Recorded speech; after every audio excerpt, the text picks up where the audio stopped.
미션 임파서블이 그 작품이 8편 나왔습니다. 1번부터 8번까지. 미션 임파서블이라는 말은 불가능한 임무입니다. 톰 크루즈가 주연인데요. 미션 임파서블 파이널 레코닝이 8번째 마지막 편인데 다음 9편이 나올 수도 있습니다. 제가 영화 감독이 아니기 때문에 장담할 수 없지만 열려는 있어요. 근데 제가 이 8편 중에 몇 편을 봤는지 기억이 없고요. 한 편도 안 봤을 수도 있고 봤을 수도 있는데 기억은 없습니다. 여기에 내용에 보면 매번 성공 가능성이 0%에 가까운 작전을 수행하는데 작전을 수행할 때마다 이 임무는 매우 위험하니 실패해도 책임지지 않는다. 그래서 마지막 이 파이널 레코닝은요, 대충 이런 내용인 것 같아요. 이제 톰 크루즈가 이제 주인공인데, 무슨 일을 하냐면, 이 러시아의 잠수함 안에 있는 그 자율 진화형 인공지능이 있는데, AI가 있는데, 그것을 제거해야 돼요. 왜냐하면, 그 인공지능을 통해서 전 세계 그 전산망 네트워크를 그래서 컨트롤하면서 핵 전쟁을 일으킬 수 있는 그런 위험 요소가 있기 때문에 이 톰 크루즈가 주연이 이제 그거를 제거하는 그 임무를 맡았다는 거죠. 근데 이제 그 미션 임무 사명이라고 할 수 있는데 이 일을 수행하는 데 있어서 그 임무를 수행하는 데 있어서 사람들을 살해하거나 희생시키기보다는 그 임무 수행에서 주인공 자신이 희생을 한다는 거예요. 그러면서 이 임무의 목적이 뭐냐면 전 인류를 핵전쟁에서 건지는 거예요. 인류를 위해서, 인류를 살리기 위해서 이 주인공이 희생을 하는 겁니다. 사람을 살해하기보다는 어떻게든지 사람을 구원하기 위해서 자기를 희생하면서 사람을 살리는 그 임무가 그에게 주어졌습니다. 인간으로서는 할 수 없는 불가능한 임무가 이 미션 임파서블의 8편의 다양한 내용이 아마 전개되는 것으로 알고 있습니다. 이와 같이 우리도 신앙생활하면서 누구에 대해서 우리가 알아야 되냐면 예수 그리스도에 대해서 알아야 된다는 사실이에요. 왜냐하면 예수님은 사람들이 할 수 없는 불가능한 일을 우리 예수님이 하시기 위해 이 땅에 오셨는데 그것이 뭐냐면 저와 여러분들은 태어날 때부터 죄를 갖고 태어났기 때문에 우리 인생에 있어서 가장 먼저 해결해야 될 가장 중요한 문제가 뭐냐면 죄 문제를 해결해야 되는 거예요. 제 문제를 해결하지 않고 결혼하면 결혼이 힘들고요. 제 문제를 해결하지 않고 우리가 공동체를 이루고 가정을 이루고 직장생활을 하고 이렇게 사회생활을 나갈 때 그 제 문제가 해결되지 않으면 거기에 많은 트러블이 생기고 힘든 일이 일어나게 되는 것입니다. 왜 인간이 사는 이 세상이 파라다이스 천국이 되면 좋은데 왜 지옥 같은 삶을 살아야 되는 건가? 그 원인이 어디냐면 다 인간은 죄를 갖고 태어나고 그 죄 때문에 결국에는 불행한 인생을 살다가 결국 생애를 마감하게 되는 것이죠. 그래서 예수님은 이 땅에 하나님의 미션, 임무를 가지고 인간이 할 수 없는 불가능한 일을 하시기 위해 이 땅에 오신 분이 예수 그리스도예요. 그래서 우리가 신앙생활 하는데 신앙생활의 알파와 오메가 그리고 중간에 진행되는 모든 과정이 누구로 우리가 신앙생활을 시작도 하고 진행도 하고 마무리도 하느냐면 예수 그리스도예요. 할렐루야. 그러니까 우리가 영화를 보더라도 뭐 주인공이 없는 영화도 뭐 찾아보면 있을 수 있겠죠. 주인공 없는 영화. 그리고 또 뭐 주인공이 죽어도 영화가 진행된다. 주인공이 죽으면 영화 끝나겠죠. 어쨌든 간에 주인공은 있다는 거죠. 어떤 작품에는 다 주인공이 있습니다. 근데 성경의 주인공은 누구죠? 물론 하나님이라고 말할 수 있는데요. 바로 예수 그리스도가 성경의 주인공이에요. 그래서 우리가 예배를 드릴 때 여기 예배에 나와서 누구를 만나야 돼요? 주인을 만나야 돼, 주인을 만나야 된다니까. 여러분들이 저를 보기 위해서 교회 나온 건 아니잖아요. 또 누구 뭐 이렇게 또 친구 만나기 위해서 교회에 나온 것도 아니잖아요. 물론 남자친구 만나기 위해서 여자친구 만나기 위해서 교회에 나와서 결국에는 목회자가 되신 분도 있겠지만 어쨌든 여기에 교회에 나왔다면 주인공을 만드는 그 주인공이 뭐냐면 성경의 주인공이 예수 그리스도예요.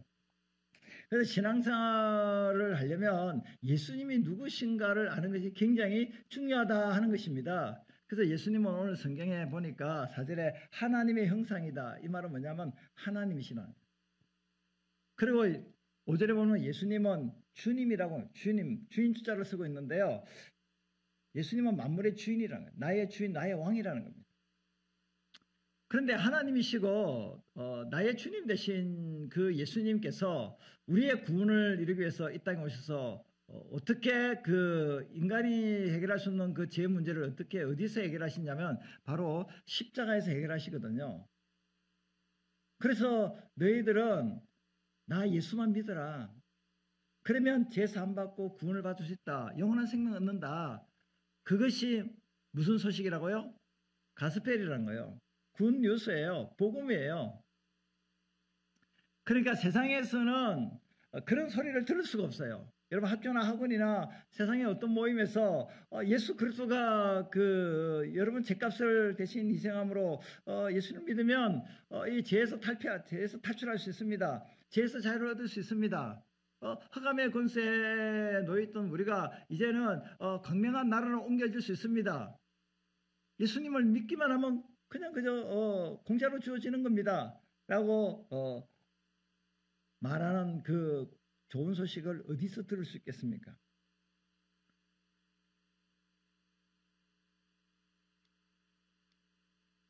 고린도서 오늘 그 4장 3절 4절 보면 이런 좋은 복음이 굿뉴스가 가리워졌다라고 합니다. 어떤 사람들에게 가려졌다고요?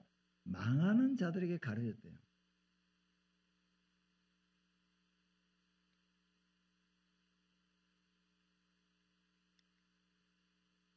마치 수건을 덮은 얼굴처럼. 지금 이 사람이 누구죠? 이 사람이 어떤 사람일 것 같아요? 예, 테니스 유명한 선수인데요. 이 사람이 얼굴이 가려져 있어요. 이 사람이 누군지 알아요? 모르잖아요. 수건으로 덮었으니까. 그러니까 마치 복음이 이와 같이 덮여졌다는 거예요. 복음이 가려졌다는 거예요. 누구에게 가려지냐? 망하는 자들에게. 예수님 안 믿는 사람에게는 복음이 가려져 있어요. 복음이 가려져서 눈이 가려져서 복음을 깨닫지는 못한다는 거예요. 그러면 누가 복음을 가렸느냐? 4절에 보니까 그 중에 이 세상 신이 마귀가 귀신이 사단이 믿지 않은 자들의 마음을 어떻게 했다고요? 혼미케 했기 때문에 복음이 수건을 얼굴에 덮은 것처럼 가려져서 복음을 깨닫지 못하고 있다는 사실이에요. 마귀가 영적인 눈을 가렸다는 거예요. 그래서 마음을 혼미케 했다는 뜻이 뭐냐면 시각장애인을 이야기하는데요. 시각장애인은 앞을 못 보잖아요. 영적인 소경이 되게 맹인이 되게 만들었다는 겁니다. 누가? 마귀가.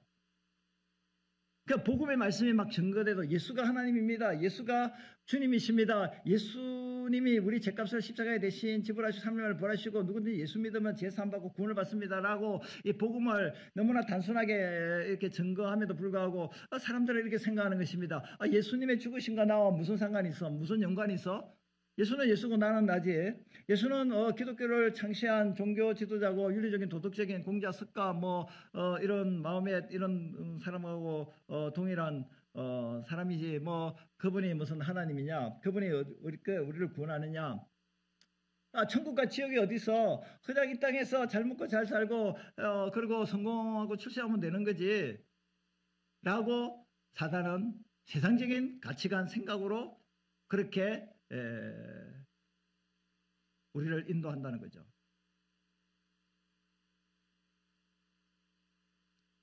그래서 그리스도의 영광의 복음의 광채가 비치지 못하게 한다. 하나님이요. 고린도서 4장 6절에 보면 어두운 가운데 빛이 빛이라 말씀할 하나님. 이 세상이 창세기 1장에 보면 이 세상을 하나님이 창조하실 때요. 처음에 이 우주가요. 우주가 흑암으로 가득 차 있어요. 혼돈으로 그냥 무질서하게 흑암으로 가득 차 있어요. 처음에 창조될 때요. 그때 어둠이 짙어 있는 흑암이 가득 차 있는 이 우주 만물에 처음으로 주님이 하나님이 무엇이 있으라고 말씀하실까요? 빛이 있으라고 하신 거예요. 그러니까 해달 별을 만들기 전에 빛을 만들었어요. 빛이 없으면 해도 달도 별도 빛을 비출 수가 없어요. 빛이 있으라, 어둠에 빛이 있으라. 이게 창조의 시작이 빛을 창조해서 어둠을 물러가게 했다는 사실. 그 하나님께서 그 다음에 예수 그리스도의 얼굴에 있는 하나님의 영광을 아는 빛을 누구에게 비추셨다고요? 우리에게 빛을 복음의 빛을 비췄다는 거예요. 지금 이 시간에 여러분들 가운데 제가 말씀을 드릴 때 지금 저는 복음의 빛을 여러분들에게 비추고 있는 거예요. 세상이 창조될 때 그 창조의 빛은 물리적인 빛이라면 지금 제가 말씀을 통하여 전하는 이 메시지 속에는 복음의 빛을 여러분들에게 비추고 있다는 사실이에요. 근데 복음의 빛이 비춰질 때 사단이 그 빛이 비춰지지 않도록 수건으로 얼굴을 가려버리는 거예요. 마음의 얼굴을 가려버리는 거예요. 그리고 눈을 어둡게 해가지고 그 빛을 거부한다는 사실이에요. 사도 바울 같은 경우도요. 사도가 되기 전에 이 사람은 유대교인이에요. 유대교인은 율법을 지켜서 십계명을 지켜서 구원받는다 하는 것이 유대교예요. 전통을 지켜야 된다. 근데 크리스찬인 이 개신교는요. 율법을 지켜서 구원받는 것이 아니라 어떻게 구원을 받을 수 있어요? 예수님을 믿음으로만 구원받는다. 착하게 선하게 살아서 구원받는 것이 아니라 예수님을 믿음으로 구원받는다. 그러면 착하고 선한 일을 하는 것이 뒤따라온다 라는 것이 교회에서 말하는 복음이에요. 근데 사도 바울은 예수님을 만나기 전에는 율법에 열심히 있는 사람이요. 그래서 교회를 없애버리려고 한 거예요. 예수 믿는 자를 가가오 방문에 다 잡아서 감옥에 가둬서 죽이려고 했던 사람이 사도 바울이라는 사람이었어요. 근데 이 친구가 이제 다메섹까지 말을 타고 이제 예수 믿는 자를 잡으려고 이제 먼 길을 마다하지 않고 이제 달려가다가 가는 길에 해보다 더 강한 복음의 빛인 예수 그리스도가 생명의 빛을 그에게 비추기 시작하니까 그 강력한 빛에 말을 타고 가다가 눈이 멀어지면서 말에서 떨어졌어요. 그러면서 주여 누이시니까 너는 내가 핍박하는 예수다. 그래서 예수님을 만나게 돼요. 그러고 난 뒤에 영의 눈이 열려지게 돼서 예수를 핍박하고 거부했던 자가 그 자리에서 눈이 어두워지면서 나중에 눈을 뜨고 영의 눈이 열려지면서 예수가 구세주다. 예수가 메시아다. 예수를 믿어야 구원받는다. 그렇게 변화된 사람이 사도 바울이에요. 그 이분이 자기 마음에 복음의 빛이 비춰져서 예수 믿게 되었다는 것을 경험적으로 알기 때문에 오늘 이 고린도후서 서신에서 예수 그리스도의 얼굴에 있는 하나님의 영광을 아는 빛, 복음의 빛을 우리 마음에 비췄다라고 합니다. 그래서 저와 여러분들이 예수 믿고 구원받아서 오늘 이 예배 자리에 나온 것은 여러분 어둠의 마음속에 생명의 빛, 예수의 빛, 복음의 빛이 비춰져서 여러분들이 이 눈의 비늘이 영적인 비늘이 벗겨져서 예수가 나의 구원자라는 것을 볼 수 있게 되어서 예수를 믿게 되었고 이 자리에 예배자로 나오게 된 줄로 믿습니다. 인생에서 가장 큰 복이 뭘까요? 부모님 잘 만난 것도 복이고 친구 잘 만난 것도 복이고 선생님 그러니까 만남의 축복이 엄청 크잖아요. 인생의 성공 여부가 누구를 만났냐에 따라서 행복과 불행이 결정이 되거든요. 사람 잘 만나야 되거든요. 근데 뭐 어떻게 사귀어봐야 알잖아요. 1년 사귀어서 2년 사귀어서 사람을 알 수 있겠습니까? 평생 사귀어도 사람을 잘 모르는 것이 인간인지라. 근데 최고의 만남은 누구를 만나느냐는 것은 예수님을 만나는 것이 최고의 복이에요. 그거보다 더 큰 복이 없어요. 근데 우리는 예수 믿고 구원받고 신앙생활 하다 보니까 정말 예수님 만나는 것이 정말 최고의 복이구나. 만남의 복 중에 최고의 만남이 예수 만남 복이구나 라는 것을 우리가 경험하고 체험한 결과 이야기를 할 수 있지만 만나본 경험이 없는 사람은 무슨 말을 하는지, 저 세상의 나라의 이야기를 하는지, 딴 세상의 나라의 이야기를 하는지 전혀 감각이 없고 깨닫지 못, 알지 못해요. 이 빛이 비춰질 때만 알 수 있어요. 이제 그 평택의 뉴카에 이제 뭐 가구점인가 하는 그 사장이 있었는데 그분은 예수를 안 믿어요. 부인은 예수를 믿어요. 근데 부인은 예수를 믿고 오랫동안 신앙생활을 했는데도 신앙생활이 뭐 그냥 그저 왔다 갔다 할 정도 이런 신앙이었어요. 근데 이제 제가 아는 교회 목사님의 그 아드님이 장로님인데 아드님이란다 그 동생이 장로인데 그 이제 또 친구분하고 같이 이제 장립을 받고 이제 두 분이 같이 동업을 해요. 동업을 그 가구를 해요. 이제 소파 같은 걸 하는데, 근데 이제 이 그 누카에 사는 그 사장님은 예수를 안 믿어요. 예? 부인이 전도에도 안 믿고 목사님이 전도에도 안 믿고 그리고 그 같이 동업하는 다른 분들이 전도를 안 믿어요. 근데 이분이 어려움을 겪었어요.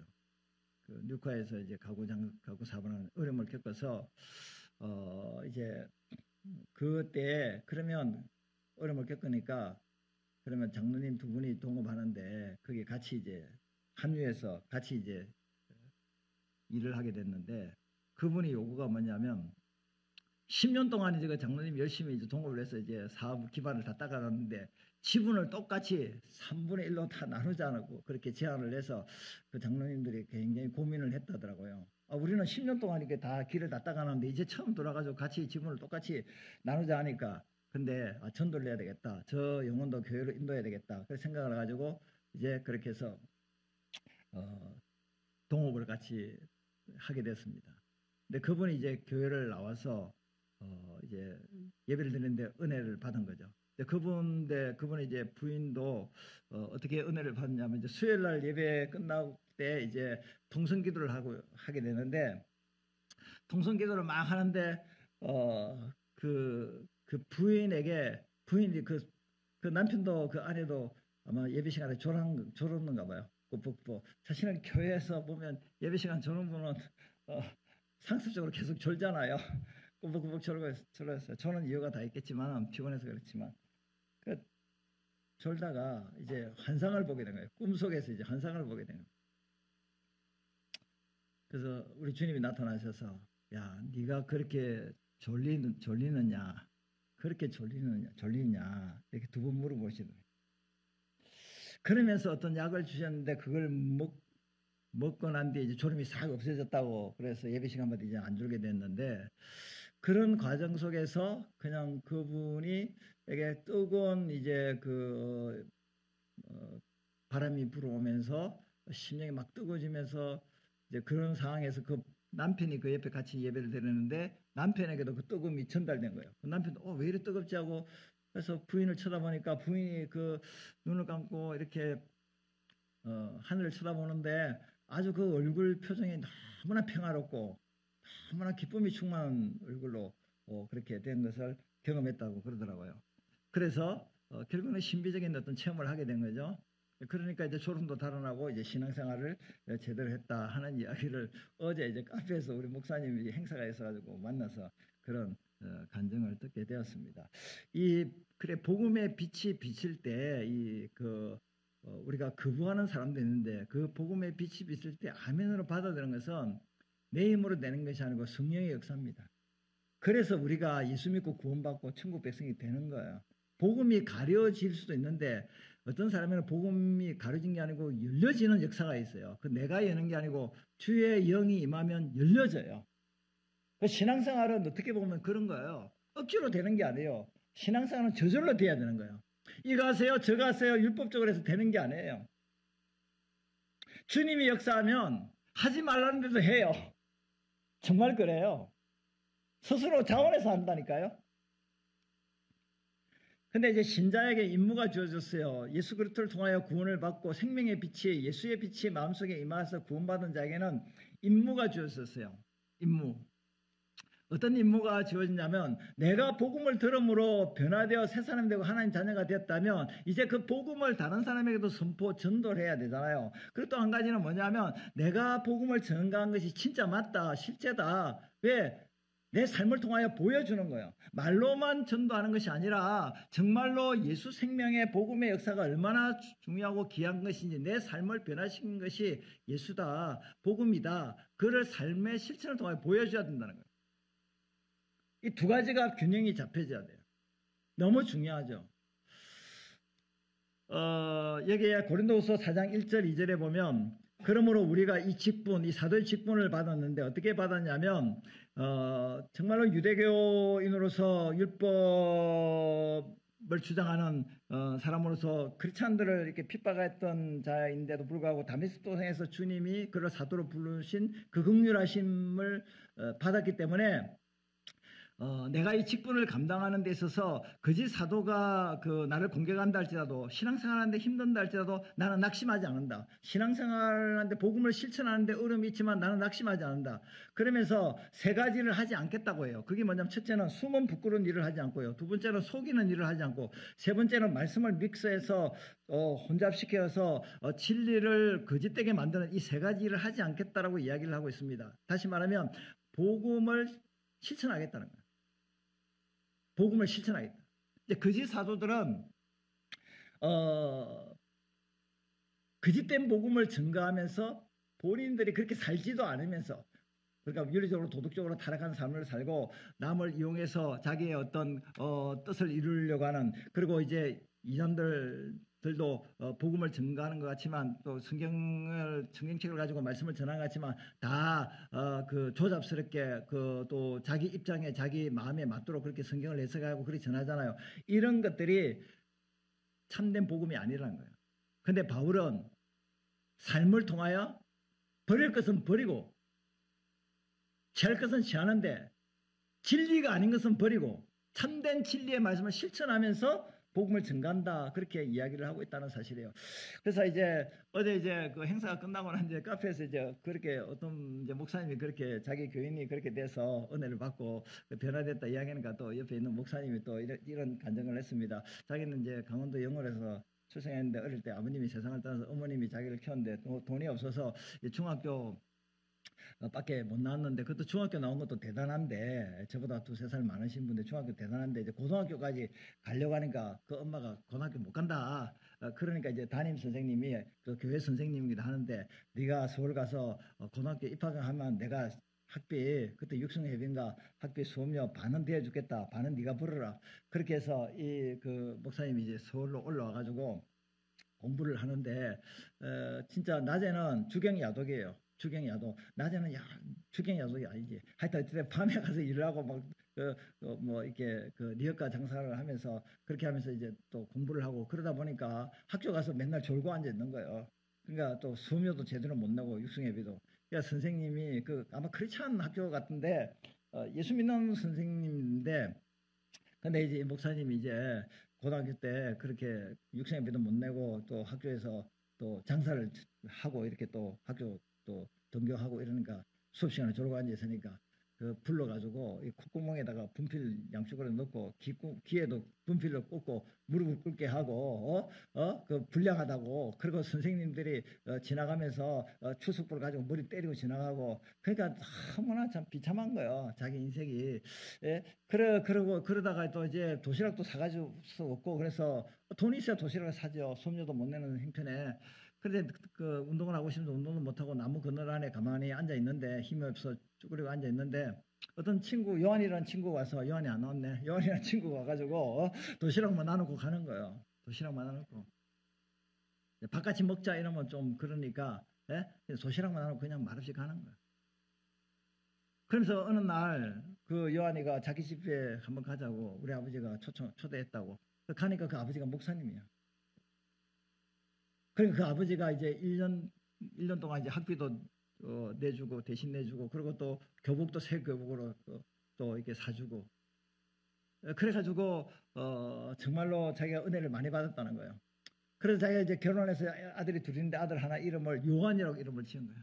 사람들이 생각할 때, 야, 자기 아들이 세례요한 같이 사도요한 같이 훌륭한 인물이 되라고 요한이라는 이름을 지었다고 생각했는데 그게 아니고 그때 그 친구가 그렇게 선을 베푸고 은혜를 베풀어 주셔서 그걸 생각해서 아들 이름도 요한이라고 지었다는 거예요. 그 자기가 목회하면서 어렵고 힘든 사람들을 도울 때 나에게 갚지 말고 너처럼 어렵고 힘든 사람에게 나누고 도우라. 이런 것들이 사실은 복음을 실천하는 거거든요. 복음을 실천하는 거예요. 그래서 신자의 임무가 이렇게 복음을 전하고 이제 그 실천하는데 그렇게 살다 보면요. 많은 어려움이 있고 고난이 있어요. 여러분 신앙생활 하는데 고난 없이 신앙생활 할 수 있습니까? 어려워요. 아유 내가 예수님을 믿으세요라고 전도를 하면 상대방이 잘 받아줘야 되는데 아유 예수 믿는 사람들은 한 수 더 뜨더라. 예수 믿는 사람은 더 못된 사람 많고 짠순이 짠돌이도 많고 그렇게 뭐 시장 가서 뭐 콩나물도 깎더라 등등 이렇게 이야기하면서 상당히 뭐 나 돈이 없어서 교회 못 나가 뭐 돈 있어야 교회 가지 뭐 그래서 등등 여러 가지 부정적인 이야기를 많이 하거든요. 그리고 실제로 폭행도 당할 수 있고 핍박도 당할 수도 있고 박해를 받을 수가 있어요.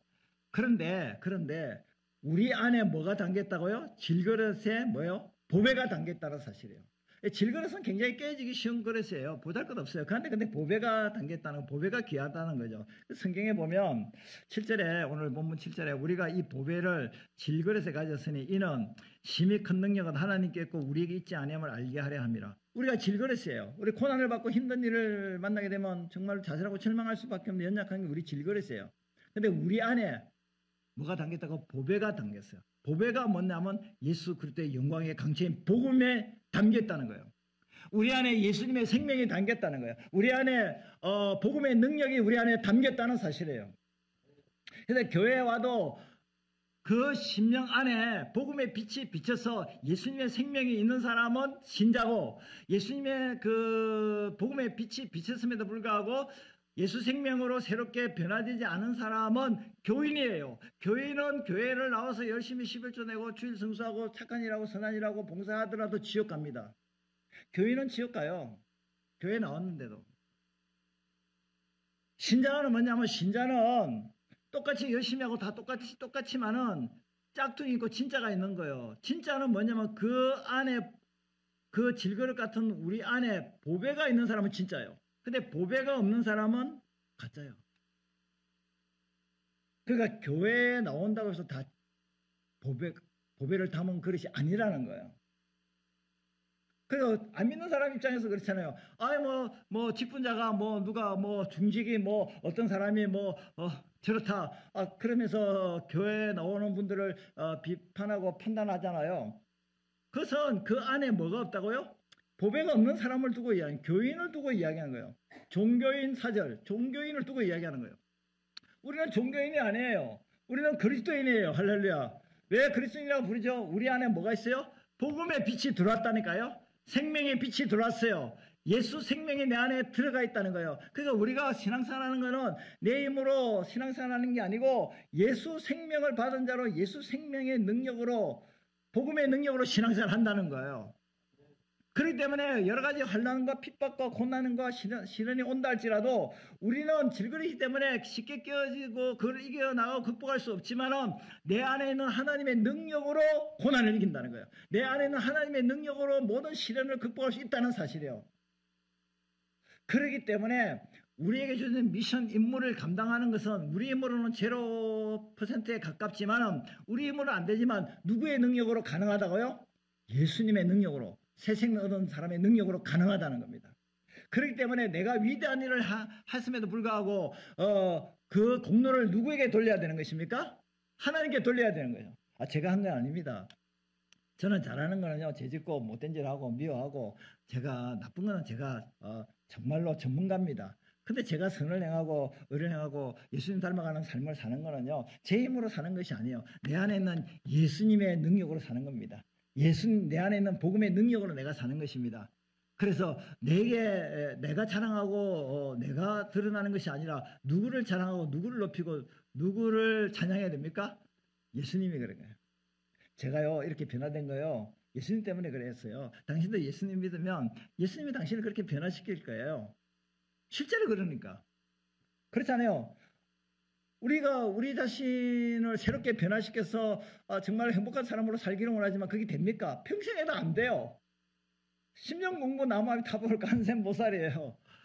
정말 그래요. 열심히 나름대로 자기를 가꾸고 다듬어서 멋지게 이렇게 인격적으로 성품적으로 만들어 놨다 같은데 어느 날 갑자기 와르르 무너져요.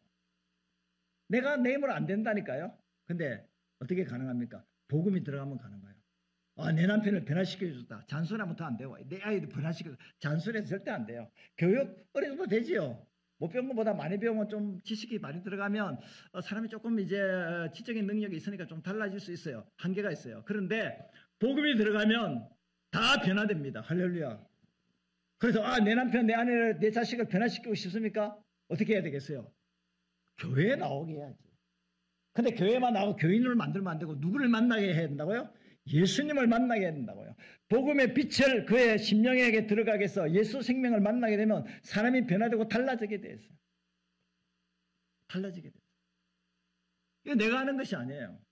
그래서 이제 그 목사님이 이제 간증을 또 예화로 사용해야 되니까 그 목사님이 이제 또 이런 이야기를 했어요. 자기가 이렇게 힘들게 살아가지고 이제 가바이트를 해가지고 이제 그 동대문인가 그 야구장인데 그 앞에서 이제 난전에서 이제 리어카에서 장사를 하는데 군밤 장사를 하는지 뭐 하는데 갑자기 이제 깡패들이 나타나가지고 돈 뜯어가려는데 나 돈 없다. 그러니까 뭐 이제 뭐 구타하고 그다음에 리어카 같은 거 다 부숴버리고 그래가지고 실신하듯이 쓰러지는데 이제 가랑비가 내리는데 그때 정신을 잘 일어나서 내 인생이 이렇게 힘들고 학교 가도 인정 못 받고 이래 또 구타당하고 그러니까 수면제를 안 그래도 좀 사놨는데 내가 이제 그 수면제를 더 사가지고 내가 반지하에 살고 있는데 혼자 수면제를 마저 죽어야 되겠다 하고 이제 얻어맞고 이제 정신없어 이제 정신없이 이제 집에 와서 수면제를 이제 다 컵에 해서 다 해서 이제 마시려고 하는데 이게 몸이 막 춥고 얻어맞아서 그런지 막 들들 떨려가지고 이게 수면제를 마시려 했는데 떨려가지고 이 수면제가 다 이게 뭐 다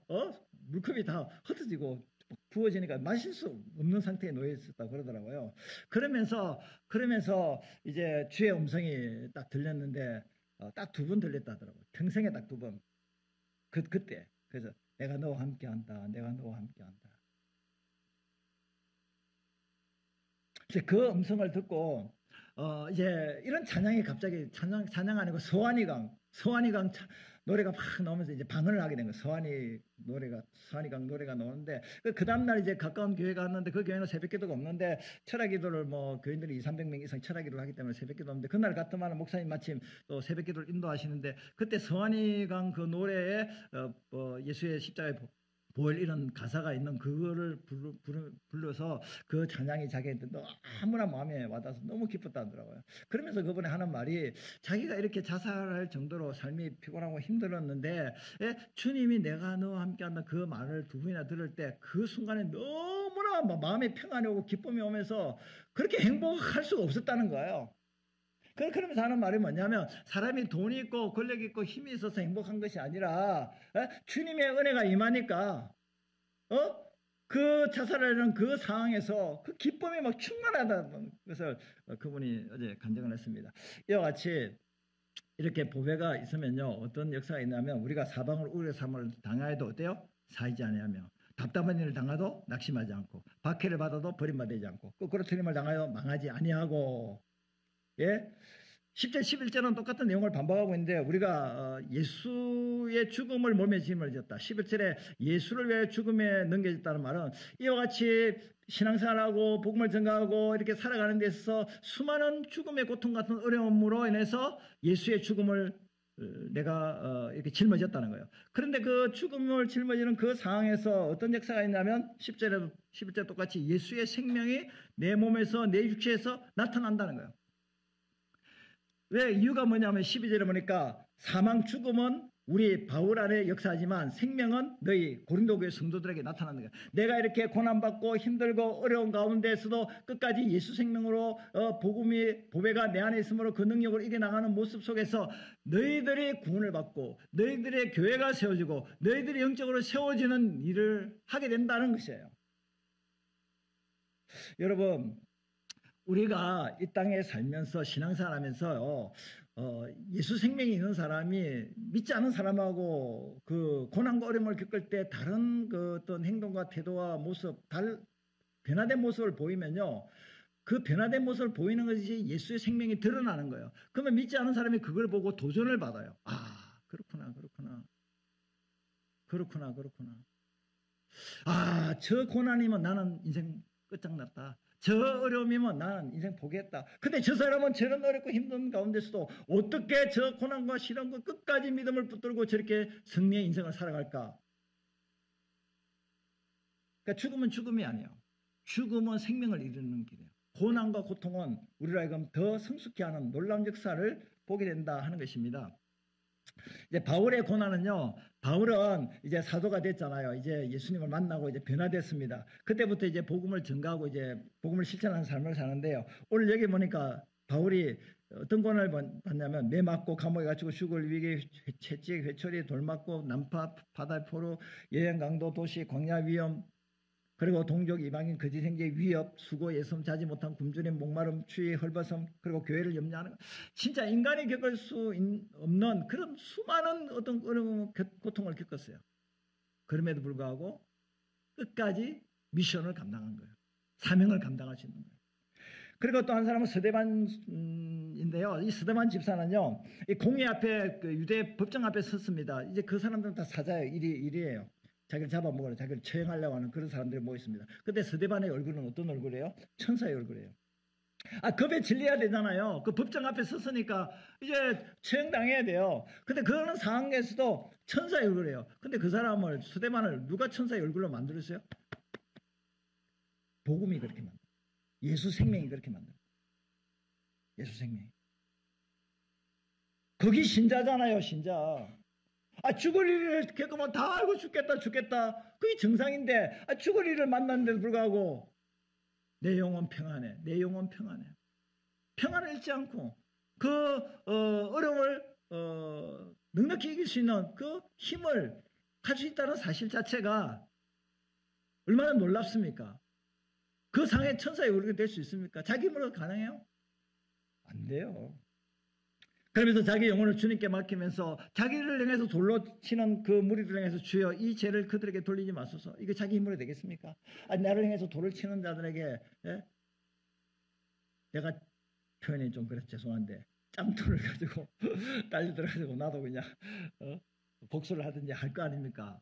그렇잖아요. 사실 그게 인간이잖아요. 그게 연약한 질그릇이잖아요. 근데 내 안에 보배가 있으니까 그렇게 못하는 거예요. 나는 그렇게 하고 싶은데 내 안에 보배가 있으니까 그렇게 못하게 막는 거예요. 야, 그러면 됐냐? 하지 마라. 그러니까 내가 인간의 어떤 연약한 모습으로는 그렇게 하지만 예수 생명이 그렇게 못하게 말리는 거예요. 그러니까 결국에는 우리가 예수 닮아가는 것도요, 내 힘으로 닮아가는 게 아니에요. 누구 때문에요? 내 안에는 예수님이 그렇게 역사하기 때문에 그런 거예요. 마지막 한 사람은요, 짐 엘리엇 선교사인데 29세 때 이제 에콰도르의 그 선교사로 갔다가 이제 결국 순교를 하게 되는데요. 동료들과 같이 순교를 하게 되는데 그는 이런 유명한 말을 남겼어요. 영원한 것을 얻기 위해 영원하지 않는 것을 버리는 자는 결코 뭐요? 바보가 아니다. 어리석은 자가 아니다. 근데 결국 짐 엘리엇은 사실은 미국에서 그 유능한 대학을 나왔는데요. 미국에 있었으면 아마 엄청난 큰 교회 목회자가 됐었고 대접을 엄청나게 잘 받고 훌륭한 어떤 능력 있는 목회자가 됐을 거예요. 그런데도 불구하고 저 아우카족인 그 쉽게 말하는 식인종 같은 그런 밀림 지역에 복음을 전가하러 그 몇 명의 5명의 그 선교사들이 갔는데 그게 다 그 아우카족에서 창에 찔려서 창끝이라는 영화가 있거든요. 그게 창에 찔려서 다 죽었습니다. 근데 그 부인들이 열심히 이제 전도를 해서 그 아우카 부족이 다 예수를 믿게 되고 그 중에 목회자도 많이 생기는 그런 놀라운 역사가 나타났거든요. 그 결국에는 영원한 것을 위해서 영원하지 않는 것을 버린 자는 결코 어리석지 않다. 왜 그럴까? 그것은 영원한 영광에 대한 소망 때문에 그래요.